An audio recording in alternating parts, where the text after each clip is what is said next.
le Galaxy S25 Ultra de l'année dernière.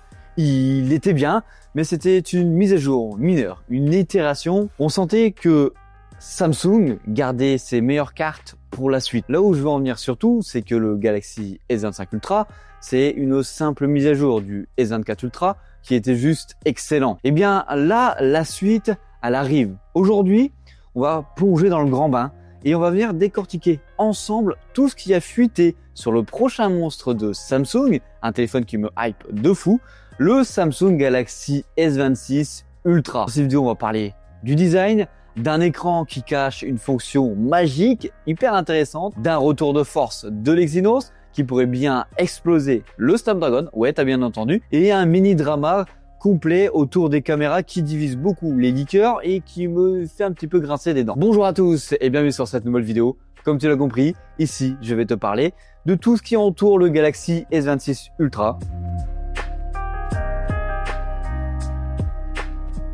Premier changement, il est stratégique, c'est la date de sortie de ce produit. Oublie le lancement habituel en janvier que Samsung a instauré très récemment. Samsung semble décaler son événement, l'Unpacked.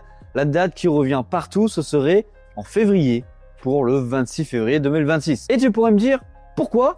La réponse, elle est simple, ça tombe pile pour l'ouverture du Mobile World Congress, donc le MWC à Barcelone. Et là, Samsung veut faire une démonstration de force, pas seulement au public, mais à toute l'industrie du téléphone. Mais la vraie raison qui semble le plus probable derrière, c'est surtout une raison au niveau industriel. C'est surtout pour laisser le temps à leur nouvelle puce de nanomètres, dont on va reparler bien sûr après, de sortir des usines sans problème. Et si maintenant on regarde les rendus du téléphone, ce que tu vas remarquer directement en regardant ces rendus, c'est que Samsung continue ce qu'il a commencé avec le Galaxy S25 Ultra, c'est-à-dire des coins qui s'arrondissent encore plus. Donc on s'éloigne définitivement du look brique carré qu'on avait sur les Galaxy Note. Donc on voit que Samsung cherche pour son Galaxy S26 Ultra d'être encore plus confortable en main. Et en plus de ça, le téléphone sera plus fin. On parle de 7,9 nanomètres contre 8,2 mm plutôt. Ouais, je me suis trompé, c'est plutôt des millimètres. Mais le plus gros changement visuel, c'est à l'arrière du téléphone. Fini les objectifs flottants où on pouvait retrouver de la poussière. Si tu as un S25 Ultra ou un S24 Ultra, je pense que tu vois de quoi je parle. On a souvent beaucoup de poussière entre toutes les optiques. Et là, Samsung reviendrait à un îlot vertical unifié, un peu comme ce qu'on peut voir sur le Z Fold 7. C'est quelque chose de plus propre, ça résout les problèmes de poussière et honnêtement, ça fait du bien d'avoir un petit peu de changement à l'arrière. Même s'il est mineur, on a du changement. Par contre, premier point critique, tu te souviens du fameux châssis en titane qu'on a sur les S25 Ultra. L'argument marketing premium devrait disparaître, Samsung devrait l'abandonner et oui, le Galaxy S26 Ultra reviendrait donc à un châssis en aluminium. Et avant de crier au scandale en disant ouais moi je kiffais le titane, c'est vrai que c'est doux au toucher, mais c'est un mal pour un bien, parce que ici c'est plutôt une décision d'ingénieur. Le titane, oui, c'est cher et surtout c'est un mauvais conducteur en chaleur. À côté de ça, tu as l'aluminium qui est bien meilleur pour dissiper la chaleur et surtout avec les puces monstrueuses qu'on va voir pour l'année 2026, l'Exynos et le Snapdragon, en gros Samsung a préféré la performance brute au bling bling. C'est un choix pragmatique et franchement, dis-moi ce que t'en penses en commentaire. Perso, j'adore le titane au toucher, mais si ça permet d'avoir un téléphone surpuissant, pourquoi pas. Ok, maintenant passons sur la face avant. On a toujours un immense écran de 6,9 pouces Quad HD+, avec une nouvelle dalle M4 beaucoup plus lumineuse, des bordures plus fines, tout ça là, c'est du blabla traditionnel, c'est la base sur un téléphone haut de gamme chez Samsung. Mais ce qui est le plus important, la véritable révolution, c'est une fonctionnalité qui s'appelle le Flex Magic Pixel. Ouais, retiens bien ce nom-là parce que c'est une dinguerie. C'est un écran de confidentialité intégré, mais pas un simple filtre logiciel, non, c'est quelque chose de matériel. En gros, grâce à l'IA, l'écran va venir contrôler les pixels individuellement pour modifier activement les angles de vision. Donc en gros, toi de face, tu vas voir parfaitement ton écran, mais ton pote, ton voisin dans le métro par exemple, ou même le mec dans le bus qui veut zioter ton téléphone, il va voir un écran tout noir. Donc t'as pas besoin de mettre un filtre que tu viens coller sur ton écran pour éviter que les gens à côté de toi voient ton écran. Là, c'est natif dans le téléphone. Donc c'est le mode anti-relou qui est intégré dans le téléphone, et le pire dans tout ça, c'est que c'est une exclusivité matérielle qui sera seulement sur le modèle Ultra. Perso, j'espère vraiment que ça arrive sur les autres modèles, mais pour l'instant, on parle bien sûr des rumeurs là-dessus. Bon, le plus gros changement dans ce téléphone-là, c'est quoi? C'est la puissance. Et après un S25 Ultra 100% Snapdragon, Samsung relance la loterie des puces pour le Galaxy S26 Ultra.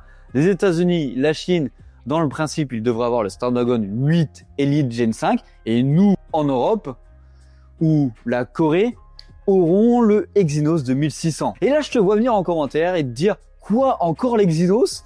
Nous, on va encore avoir la version Eco Plus de notre téléphone Samsung. Et si je te disais que si cette rumeur se valide, ce serait peut-être nous les grands gagnants au change. Parce qu'il y a des benchmarks actuellement qui tournent et qui sont choquants. Parce que par exemple, tu vas sur Geekbench, l'Exynos 2600 gravé en 2 nanomètres obtient un score par exemple de 4217 en single core, alors que le Snapdragon 8 Elite Gen 5 obtient seulement 2865. Et je sais pas si tu as bien entendu, c'est quand même un écart de fou. L'Exynos ne rattraperait pas justement le Snapdragon, il lui mettrait une petite tarte. Et là, tu vas me dire, ouais Hugo, mais comment c'est possible? Samsung, ils ont un retard de fou à chaque fois. Et là, c'est surtout parce que ils vont venir séparer le modem 5G de la puce principale. Ce qui veut dire que cela libère une place folle pour le CPU et le GPU. Et si ça se confirme, on peut dire que c'est la fin du chipgate. Et c'est pour cela que le châssis en alu est si important. Il est là pour venir refroidir au mieux ce monstre. Ok, maintenant, on va parler de la photo. C'est la partie qui coince un petit peu le plus. C'est la partie la plus compliquée où les leakers ne sont pas d'accord. Et si c'est vrai,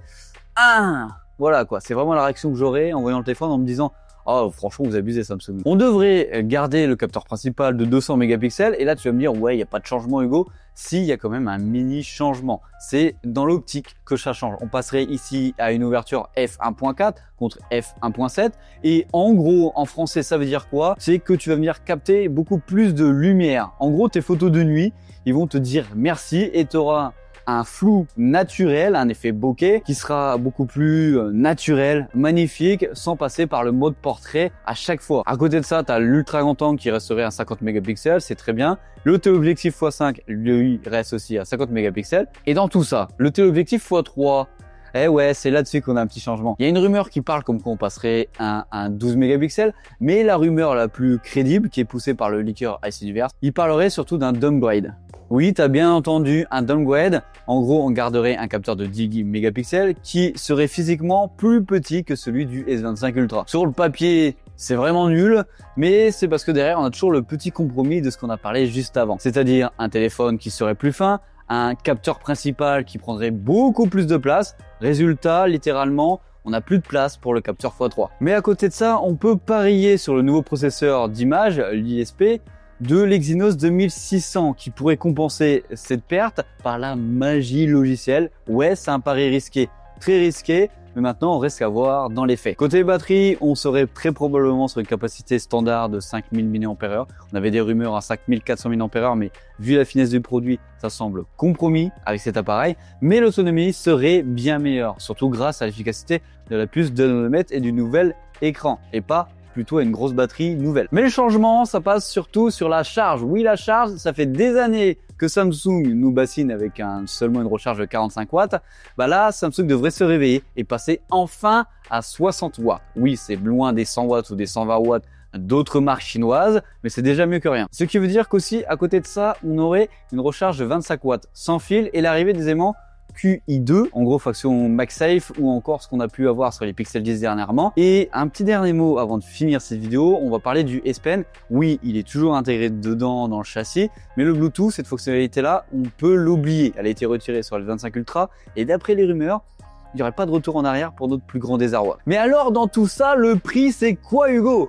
Alors, avec le retour de l'aluminium qui compense le coût de la nouvelle puce et du nouvel écran, je pense qu'on devrait rester sur des bases assez stables, c'est-à-dire que les rumeurs tournent autour d'un prix autour des 1300 €, approximativement la même chose que de ce qu'on a eu sur le S25 Ultra. Bon voilà, on arrive sur la fin de cette vidéo. Comme d'hab, je veux bien ton avis en commentaire. Est-ce que tu attends de ce S26 Ultra? Là, on est sur des rumeurs qui sont de plus en plus sérieuses car on s'approche de plus en plus de la date. T'inquiète pas, je te referai une vidéo sûrement en janvier sur le produit. C'était Hugo sur la chaîne Gigatop. Comme d'hab, allez, bisous!